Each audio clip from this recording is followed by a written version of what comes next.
하러 들어가다가 나면서부터 안질뱅이 된 걷지 못한 사람이 구걸하는 것을 보고 베드로가 성령의 감동을 받아서 우리를 주목하라.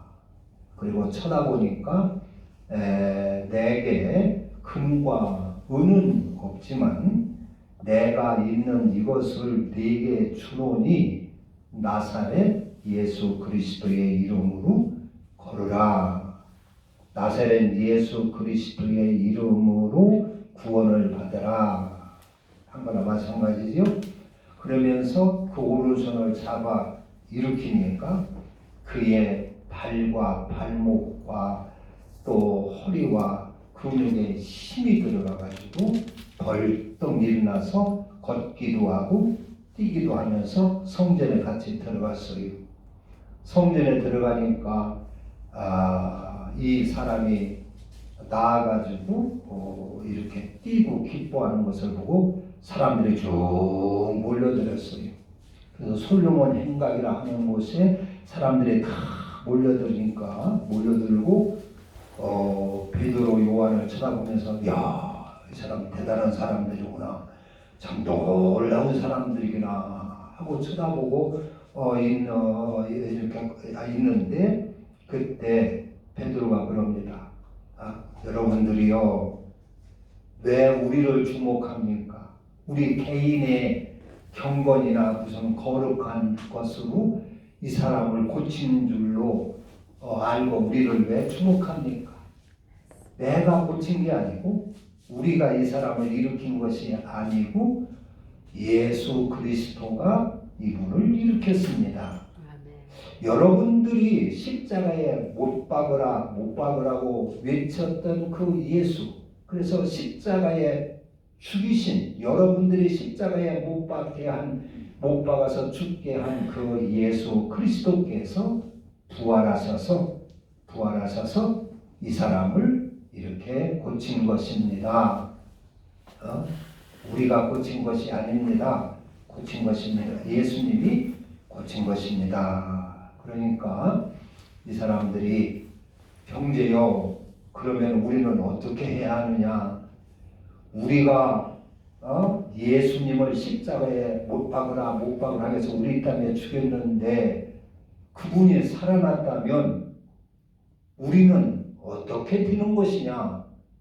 우리는 그럼 그분한테 형벌을 받고 보복을 받아서 우리가 죽는 거 아니냐? 우리는 어떻게 해야 한단 말이냐? 두려워 벌벌 떨면서 그렇게 물었어요. 그러니까 베드로가 형제요, 회개하고 돌이켜 죄 없이 함을 받고 예수의 이름으로 세례를 받으시오. 그러면 다 용서받고 그리고 새롭게 될 것입니다. 주님 용서받고 구원받게 될 것입니다. 그랬어요. 그래서 이 사람들이 자기들이 예수를 죽였는데 그 예수님이 살아났으니 예수님한테 무슨 벌을 받을지 모른단 말이요. 가만히 놔두지는 않을 것 같단 말이요. 그래서 어떻게 해야 되니까 베드로가 돌이켜 회개하고 예수의 이름으로 세례를 받으시오. 그리고 예수 믿으시오. 예수의 사람이 되시오. 그러면 다 용서받고 더 구원받게 될 것입니다. 성령의 선물을 받게 될 것입니다. 그러니까 앞뒤 가릴 것도 없지요. 살려준다고 하니. 그래서 너도 나도 다 세례받고 회개하고 세례받았어요. 그래서 그 날에 사람들이 3,000명이 되고 5,000명이 되고 남자만 그랬다는 것입니다. 그래가지고 사도들이 이제 담대하게 예수는 부활했다고 이렇게 외치고 사람들에게 이렇게 얘기할 때 사도들이 보니까 제사장들 이런 사람들한테는 비난이 걸린 거예요. 예수만 십자가에 죽이면 잠잠해질 줄 알았거든요. 문제가 하나도 없어질 것 같았거든요. 예수가 혼자 예수님이 살아있을 때는 예수님의 병든 자 고치고 귀신을 쫓고 성전을 정화시키면서 장사하는 사람 내쫓고 막 이렇게 난리를 치니까 자기들의 그 기득권이 흔들리고 자기들이 그 설 자리가 없어지니까 예수를 미워했다는 말이에요. 시기하고 질투했다는 말이에요. 그래서 예수님을 죽인 것입니다. 자기의 개인의 이익 때문에, 이권 때문에, 자기네 개인의 이기심 때문에 예수님을 알아보지 못한 것입니다. 예수님 그분이 하나님이시고 그분이 천지 만물을 창조하신 분이고 그분이 구세주고 이 땅에 오셔서 그걸 충분히 보여줬어요. 죽은 자도 이렇게 살리며 보여주고 풍랑도 꾸짖어 잔잔하게 하며 보여주고 귀신도 쫓으며 보여주고 그분이 하나님이시라는 것을 여러 가지 표적과 기적으로 보여줬는데 자기들 개인의 이기심 때문에 눈이 어두워서 예수님을 알아보지를 못한 것입니다. 그리고 십자가에 못 박으라 그래서 예수님을 죽인 것입니다. 우리가 개인의 이기심에 빠지면은 아무것도 안 보이죠. 형제도 모르고 이웃도 모르고 동지간도 모르게 되는 것입니다.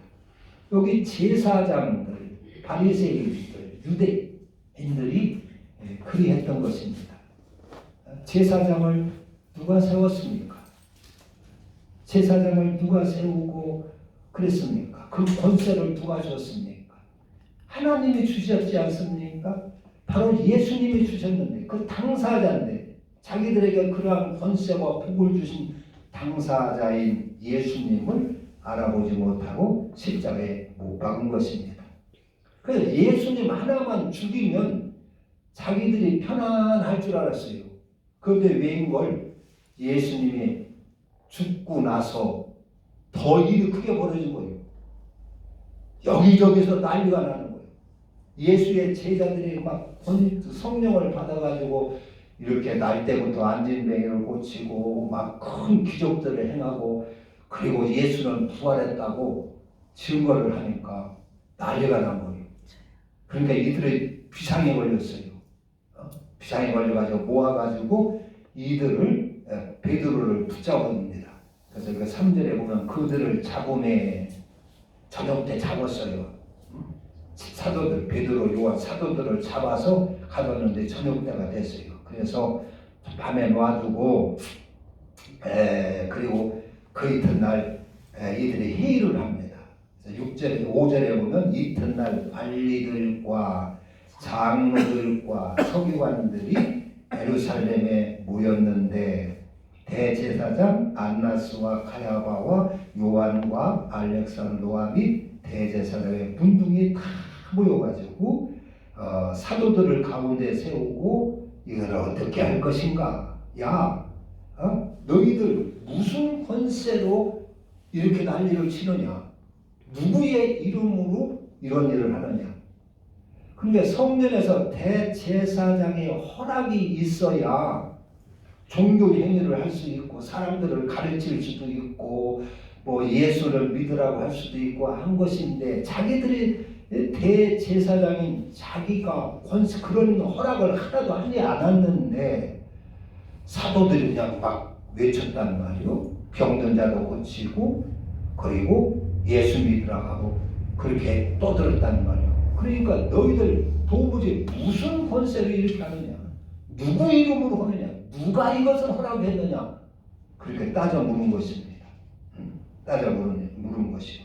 그러니까 8절에 베드로가 성령이 충만하여 지금 성령이 충만하여 대답을 하죠. 이르되 백성의 관리들과 장로들아 만일 병자에게 행한 이 선한 일에 대하여 알고자 어떻게 구원을 받았는지 내가 대답해 주마.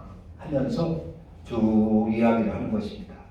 이 나면서부터 걷지 못한 이 사람을 걷게 한 이 일은 내가 한 것이 아니고 우리 사람이 한 것이 아니고 너희들이 십자가에 못 박은 예수 그리스도께서 부활하셔가지고 그분이 일으킨 것이다. 이끈 것이다. 그러면서 다른 이로서는 12절에 다른 이로서는 구원받을 수 없나니 천하 사람 중에 구원을 받을 만한 다른 이름을 우리에게 주신 일이 없습니다. 다른 사람이 다른 이름으로 어떻게 이 나면서부터 뱃속에서부터 안질뱅으로 태어나가지고 40여 년이나 된 이 사람을 누가 고칠 수 있겠단 말이냐. 다른 예수 말고 그 누가 이 사람을 고칠 수 있겠단 말이냐. 오직 구원을 베푸시고 구원을 받을 수 있는 분은 예수님밖에 없다 하는 것입니다. 예수님만이 우리의 구세주고 예수님만이 이 사람을 고칠 수가 있고 예수님만이 우리를 구원할 수가 있다. 천하에 구원받을 다른 이름은 하나도 없느니라 하는 것입니다. 이게 얼마나 담대한 일입니까? 지금 이 대제사장들이 예수님을 죽인 사람들입니다. 십자가에 못 박고 죽인 사람들이. 그리고 성령을 받기 전에는 이 제자들도 자기들도 죽을까봐 예수님이 죽었으니까 이제 자기들한테 불똥에 떨어질 거 아니에요. 자기들도 내려놓아야 될 거 아니에요. 그래서 숨어서 지냈어요. 베드로 같은 사람은 막 3번씩이나 예수님을 부인하고 모른다고 부인하며 숨고 피신하게 바빴어요. 설설 기었어요. 그런데 성령 받으니까 베드로 요한이 이 사람들한테 당당한 거예요. 지금 이 실권자 앞에 예수님을 죽인 사람 앞에 베드로가 이렇게 당당하게 얘기하는 것입니다. 이게 평소 같으면은 할 수 없는 일, 두려워서 할 수 없는 일입니다. 예수를 죽인 그 사람들이 예수의 제자들을 못 죽이겠어요? 마음만 먹으면 금방 당장 죽일 수가 있죠. 그런데 그런 거에 두려워하지 않고 겁먹지 않고 이렇게 너희들이 죽인 예수께서 예수의 이름을 발설을 하면 자기가 죽는 위협이 있는데도 두려워하지 말고 그들한테 이 백성의 관리들과 장로들아 하면서 너희들이 죽인 예수께서 이렇게 하는 것이다 외치는 거예요. 죽음을 각오한 거죠. 참 담대하죠. 그리고 또 그들이 절대 예수의 이름으로 말하지도 말고 전하지도 말라 하니까 그래서 이제 18절 그 이제 제사장들 장로들이 그들을 불러 경고하여 도무지 예수의 이름으로 말하지도 말고 가르치지도 말라 하니까 이거 얼마나 치엄한 명령입니까? 이거 안 지키면 살 수가 없는 그런 말입니다. 가르치지 말라 하니까 19절에 베드로와 요한이 대답하여 이르되 하나님 앞에서 너희들 말을 듣는 것이 하나님 말씀을 듣는 것보다 옳은가 한번 판단해봐라 그랬어요. 이건 코로나 때 정부에서 예배 드리지 말라 하니까 그 행정명령 앞에 썰썰 기었지요. 교회들이 예배를 못 드리는 교회들이 많이 있어요. 많이 거기 도시에는 많이 못 드렸어요. 그걸 어길 수가 없단 말이에요. 어기면 벌금이 떨어지고 어기면 붙들려 가고 그래서 썰썰 기었어요. 여기 말은 그것보다 더 엄격한 것입니다. 당시 그 실권자가 직접 붙들어다가 앉혀놓고 너희 예수의 이름을 절대 가르치지도 말고 전하지도 말고 무슨 말도 하지 말라. 그렇게 협박을 한 거예요. 그런데 거기서 조금치도 두려워하지 아니하고 야 이 사람들아, 야 이 사람들아, 하나님 앞에서 너희들 말을 듣는 것이 옳을 것이냐, 하나님 말씀을 듣는 것이 더 옳다는 말이냐. 하나님 앞에서 너희들의 말을 듣는 것이 하나님의 말씀을 듣는 것보다 옳은 일인가 한번 생각해봐라, 판단해봐라. 그러면서 그 뒤에 우리는 20절에 우리는 보고 들은 것을 말하지 아니할 수 없다 하면서 우리는 그렇게 할 수 없다. 그래 코로나 때 예배 드리지 말라 하니까 우리는 그럴 수 없다. 우리는 예배 드린다. 그렇게 나간 것과 같다 그런 얘기입니다. 얼마나 담대합니까? 그래서 우리는 보고 들은 것을 전하지 아니할 수 없다. 담대했어요. 조금치도 두려워하지 않았어요. 이렇게 담대한 것은 하나님이 성령을 주셨기 때문에 그런 줄로 믿습니다. 아멘. 성령을 받기 전에는 예수님 공생애 때 예수님을 따라다니다가 예수님의 붙들려 십자가에 죽게 되니까 다 제자들 흩어졌지요. 도망다녔지요. 피하여 숨어 있었지요. 그런데 성령을 받고 나니까 이렇게 자기의 목숨이 두렵지 않았어요. 겁이 없어졌어요. 그래서 담대하게 이렇게 전할 수가 있었던 것입니다. 오늘 여기 이 12절에 보면 다른 이로서는 구원받을 수 없나니 천하 사람 중에 구원을 받을 만한 다른 이름을 우리에게 주신 일이 없다.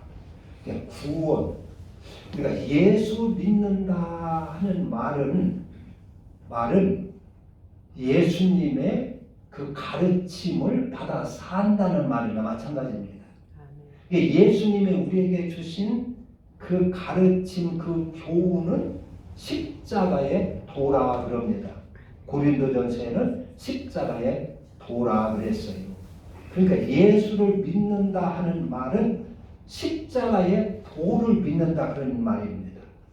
십자가의 그 도가 우리를 구원하고 우리에게 영생을 주는 그러한 생명의 길인 것을 믿는 것이 예수 믿는 것이다 하는 것입니다.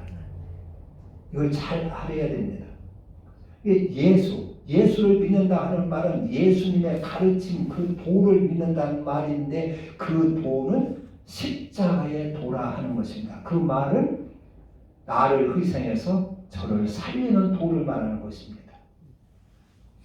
자기만을 위하여 사는 것이 아니라 자기 이기심을 위하여 사는 것이 아니라 나를 희생해서 저를 살리는 그 도가 십자가의 도입니다. 그게 그리스도입니다. 대접을 받는 것이 아니라 남을 대접하고 사랑을 받는 것이 아니라 남을 사랑하고 나를 희생해서 저를 살리는 그 도가 십자가의 도입니다.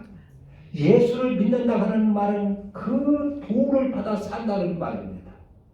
그리고 구원은 그 도로 사는 자에게만 있다 하는 얘기입니다. 예수님은 제자들에게 그랬어요. 누구든지 나를 따르려거든 자기를 부인하고, 그러니까 자기 욕심대로 살면 안 된다는 얘기입니다. 자기의 이기심으로 살면 안 된다 그런 얘기입니다. 자기를 부인해야 된다 그런 얘기입니다. 자기를 부인하고 자기 십자가를 지고 나를 따라야 될 것이라 그랬어요. 자기를 부인하고 자기 십자가를 지고 나를 따라야 그에게 구원이 있고 영생이 있다 그런 얘기입니다. 자기를 부인하고 자기 십자가를 지나가니까 나무떼기다가 그냥 십자가 하나 만들어갖고 밀고 다니라는 얘기가 아닙니다. 자기 십자가를 지라는 얘기가 뭐예요? 십자가의 도로 살아라 그런 얘기입니다. 십자가의 도. 예수님께서 혼자만 십자가 지고 혼자만 이 땅에 공생애 동안 고생하며 살면 되지 제자들한테까지 그걸까지 너희들 이렇게 살라고 당부하고 가십니까? 부모들은 그렇죠. 자식들에게 부모는 그렇게 고생을 해도 자식들은 고생 않고 살기를 원하지요. 나는 이렇게 농사지며 힘들게 살았는데 너는 농사짓고 힘들게 살지 말라. 너는 하다못해 좀 공무원이라도 해라. 그렇게 서로 하잖아요. 그런데 예수님의 삶이 십자가의 삶이었어요. 고생하는 삶이었어요. 헐벗고 쉬지도 못하고 그 십자가의 삶, 자기를 위한 삶이 아니라 전부 남을 위한 삶이요 우리를 위한 삶이었습니다. 그런데 혼자만 그걸 고생하면 됐지 뭐 죽을 마당에 제자들한테까지 그걸 당부합니까? 그런데 예수님은 그걸 당부했어요. 왜 그래요? 그 길만이 그 뒤에 영생이 있고 그 뒤에 영광이 있고 그 뒤에 생명이 있고 천국이 있기 때문에 그런 것입니다. 예수님은 십자가에 달려 죽으면서 그걸 기꺼이 죽으셨어요. 왜 그러시죠? 그 십자가의 삶의 뒤에 부활이 있기 때문에 그러신 겁니다. 그 멸망의 길이라면 예수님이 하겠어요? 그 십자가의 죽음 뒤에 부활이 있고 그 십자가 뒤에 모든 무릎이 주님 앞에 꿇고 주라고 시인할 수 있는 그 권세가 그 십자가 뒤에 있단 말이에요. 모든 입으로 예수를 주라고 시인하는 그런 권세, 권능이, 영광이 그 십자가 뒤에 있단 말이에요. 십자가 뒤에. 그래서 예수님은 십자가를 기꺼이 지고 제자들에게도 너희는 나를 따르려거든 자기의 십자가를 지고 나를 따라야 할 것이다 그랬습니다. 이 십자가, 그러니까 이 구원의 길은 십자가의 도입니다. 하나님은 내가 남을 잘 살려주는 사람이어야 나도 살 권리가 있다 그런 얘기입니다. 내가 무엇을 헌신하고 희생해야 나도 복을 받을 수 있는 권리가 있다 그런 얘기입니다. 남을 먼저 잘 되게 해주어야 나도 축복받을 권리가 있다 그런 얘기입니다. 남은 해롭기면 남을 해치고 남을 미워하고 시기하고 질투하고 자기 욕심대로만 산 사람이 복받을 수 있는 자격이 있을까요? 하나님 앞에? 없다 그런 얘기입니다. 심는 대로 거둔다 그랬어요. 그래서 성경에는 남을 먼저 잘 되게 해야 내가 복을 받을 수 있는 권리가 있게 되는 것입니다. 하나님 앞에 복을 달라갈 수가 있게 되는 것입니다. 남을 잘 미워하고 시기하고 질투하고 남 잘 안 되는 것을 기뻐하고 하면은 자기도 안 되게 돼 있어요. 자식까지 안 되게 돼 있어요. 자식까지. 권리 자격이 없다 그런 얘기입니다. 이게 십자가의 도로 남을 살리고 나를 희생해서 남을 살리고 이렇게 한 사람이어야 영생 얻을 자격도 있고 구원받을 자격이 있다 그런 얘기입니다. 그래서 여기에 다른 이로서는 구원받을 수 없나니 천하 사람 중에 구원을 받을 만한 다른 이름을 우리에게 주신 일이 없습니다 하는 것은 주님이 주신 십자가의 도 외에 다른 그런 생명의 길이 없다 그런 얘기입니다. 구원의 길이 없다 그런 얘기입니다. 바울은 그랬어요. 바울도 내가 고린도전서 11장 1절에 보면 내가 그리스도를 닮아서 십자가의 도로 산 것처럼 너희들도 나를 닮으라 그랬어요. 자기의 사랑하는 교인들에게 제자들에게 디모데에게 나는 이렇게 나를 희생해서 하나님 앞에 전제 드리듯이 제사 드리듯이 내 피까지 다 쏟아서 하나님 앞에 제사 드리듯이 내가 이렇게 십자가의 도로 살았다. 너희들도 나를 본받아 그렇게 살라 하는 것이요. 자기 혼자만 고생하면 살면 됐지 뭐 다른 사람까지 그렇게 고생하라고 합니까? 그런데 그 길이 생명의 길이고 그 길이 구원의 길이고 그 길이 영생의 길이기 때문에 그렇게 당부를 하는 것입니다. 신당부를 하는 것입니다.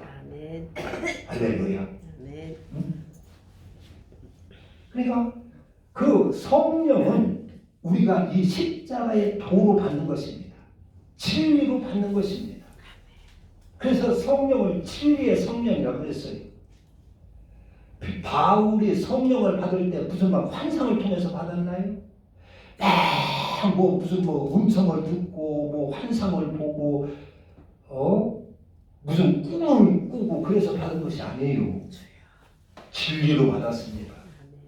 주님의 예수 그리스도의 그 진리를 아는 지식이 하도 고상해서 내가 지금까지 귀히 여기던 모든 것을 배설물처럼 버리느라고 했어요. 주님의 그 진리 십자가의 도가 하도 귀하기 때문에 귀한 것을 알아가지고 다른 것을 다 포기하고 그걸 선택하니까 하나님이 성령을 부어주신 것입니다. 성령을 그냥 주시는 것이 아닙니다.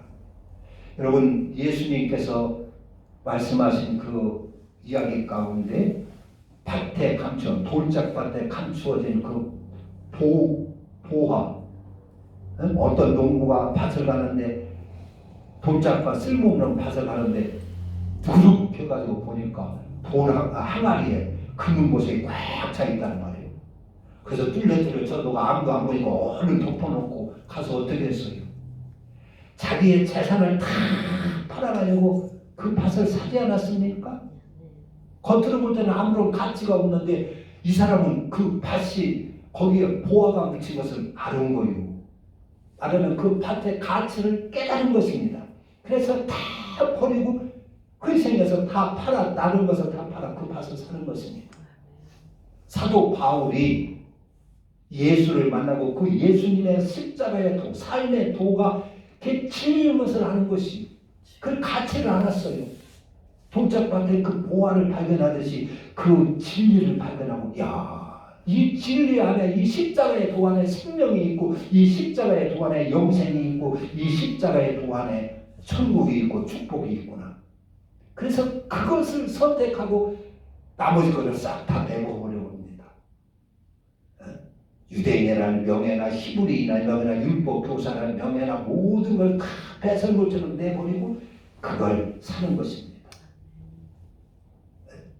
사도 바울도 사도 요한도 예수님을 대하고 그 사도 요한은 그 사랑, 예수님의 그 사랑으로 성령을 받습니다.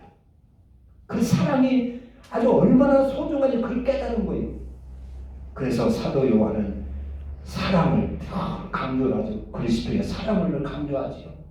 하나님은 사랑이시다, 사랑이시다. 사랑하는 자가 하나님을 알고 사랑하지 않는 자는 하나님께 속하지 않는다. 그래서 사도 요한은 성령을 사랑으로 받습니다. 무슨 꿈꿔가지고 성령 받는 게 아닙니다. 무슨 음성으로 성령 받는 게 아닙니다. 진리로 성령을 받는 것입니다. 우리로 많은 사람들 중에 성령은 그냥 무슨 신비하게 말이죠. 막 꿈을 꿔가지고 받는 것이 막 무슨 음성을 들어야 된다든가 이렇게 하는 사람들이 들어있어요. 예수님도 성령이 임하실 때 그렇게 하지 않았어요. 사도 바울도 성령 받을 때 그렇게 하지 않았어요. 베드로도 성령의 사람이 될 때 그렇게 하지 않았어요. 진리로 받는 것입니다. 그 진리가 소중한 것을 깨달을 때, 그것을 택할 때 하나님께서 성령을 부어주시고, 그래서 그걸 위하여 아주 전신을 다 투자하게 하는 것입니다. 사도 요한도 그 사랑을 위해서 온 지식과 자기의 삶 전부 투자를 해버리죠. 그걸 사는 것입니다.